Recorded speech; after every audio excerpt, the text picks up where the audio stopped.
The next case or permutation of her argument that Thompson wants to consider is the objection that, all right, look, cases of self defense, that seems to be one thing, but normal cases of pregnancy aren't cases of self defense. And so, self defense, while it may be a case where it's not morally impermissible to take a life, it's not an unjust killing, those cases don't transfer.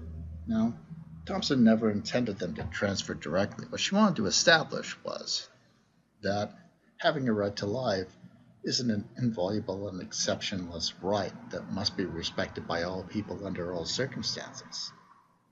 And so she gave us an example that corresponds to cases where a mother's life is at risk in a pregnancy. But she's not expecting that all cases of pregnancy are going to have that aspect to them. And so she wants us to go back and to consider what it means to have a right to life. And so she wants to argue that having a right to life doesn't guarantee having either the right to be given the use of or the right to be allowed to continue to use another person's body, even if you need it for life itself. And so she is going to consider a new thought experiment and a modification of the violinist thought experiment. So she says, imagine that she's deathly ill and that she's going to die, but that all that she needs to be saved is the cool touch of Henry Fonda's head on her feverish brow. She says, look, it would be fantastic if Henry Fonda came out from the West Coast to MIT, laid his hand on her feverish brow, and cured her. That would be fantastic. But that's not the question, she says. The question is does she have any right to require Henry Fonda to do that? Any right to suppose that he's obligated to come and touch her feverish brow, even when her very life is at stake? And she wants to suggest that having a right to life doesn't entail you have a right to other people's lives. You have a right to other people's bodies.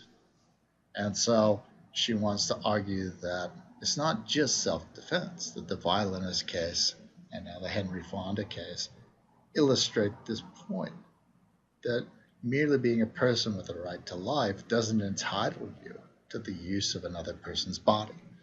And so she gives us the example of the violinist case again. Right? And she says, look, we can imagine that the violinist will die if we don't remain connected to the violinist. But the mere fact that the violinist has a right to life and that the violinist is now currently dependent on us for his life through no fault of our own doesn't give the violinist a right to our life or to our body. And so she thinks that self-defense is an example of right to life not reigning supreme over all other things.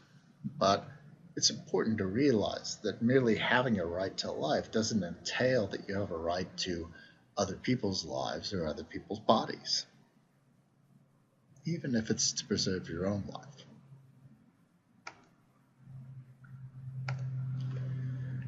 Next case that she wants to consider, or permutation, is another sort of move towards more common examples.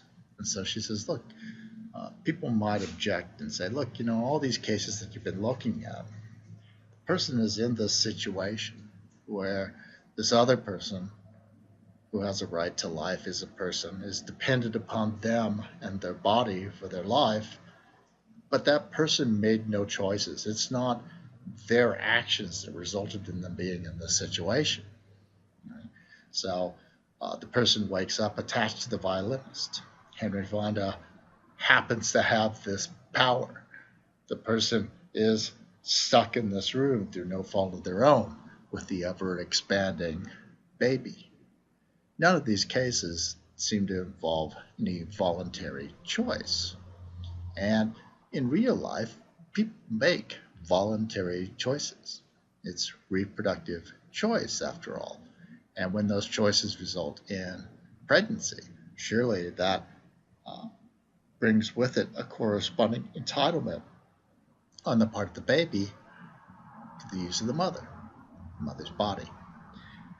And so she acknowledges, look, cases in which there's some voluntary component are more complicated. But even, she thinks, voluntary acts that result in pregnancy don't necessarily guarantee that a fetus has a right to its mother's body. And so she says, look, she thinks at most what this could establish is that there might be circumstances in which one's voluntary choices obligated one, gave the fetus the right to the mother's body to preserve its own life. But it seems to me she thinks that that's the most you could establish with this kind of argument. And so she gives us some examples of voluntary choices that don't seem to really result in this kind of obligation by the fetus on the mother, this legitimacy of a fetal claim to a right to the mother's body. And so she says we can imagine cases in which you know that there is a possible outcome like this, and you consistently, conscientiously take reasonable precautions to prevent such an outcome. And so she says, imagine that that there are burglars out there in your neighborhood, and as a result, you try to consistently, keep your windows and doors locked at night or when you're not home. You don't tell people when you're leaving town. You install an alarm system with bars over the windows, and so on. But, she says, we can imagine, even though you're consistently trying to perform these actions, you forget one day. It's very hot, and you forget that you opened up a second floor window, and you then go to bed or leave the house without remembering to shut it. So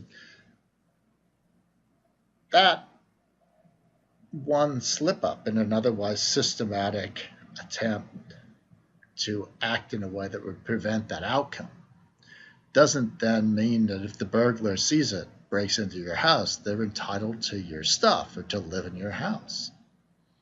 And it seems, she says, unreasonable to try and argue that the burglar deserves it because you weren't perfect, your efforts weren't perfectly reliable, and so on.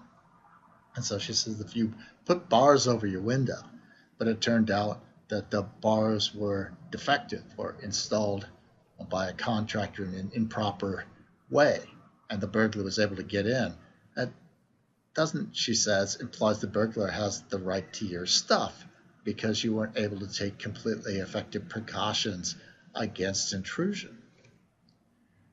And similarly, she says, we can imagine a case, sort of hypothetical alternative world scenario that has that same kind of set of voluntary components to it that results in pregnancy. So she says we can imagine a world in which people don't get pregnant through the normal reproductive process that we're aware of. But in fact, what happens is that there are seeds that float through the air. And when these seeds float through the air, if they get into a house and get onto the upholstery or the carpet or some soft surface like that, then they could take root and then they grow into a baby. And she says, imagine that you are determined not to have a baby. And so you take consistent and responsible precautions against it. You buy very good screens to put over your windows so these seeds can't come in. You always keep your doors closed. And you try and do all of these things systematically. But unbeknownst to you, say a screen gets torn and a seed gets in, or a screen was installed improperly, or when you leave the house one day, you don't quite shut the door and it blows open, and a seed gets in and roots into your upholstery. She says, in these situations, it doesn't seem that even though you were making a bunch of choices, acting voluntarily, and your actions ultimately resulted, contrary to your intention, really, in this seed person taking root, that now the seed person is entitled to grow there. She says, it seems like at least some cases where people are acting in ways that are consistent, reliable, in order to prevent a certain outcome, that the mere fact that that outcome is possible and that it becomes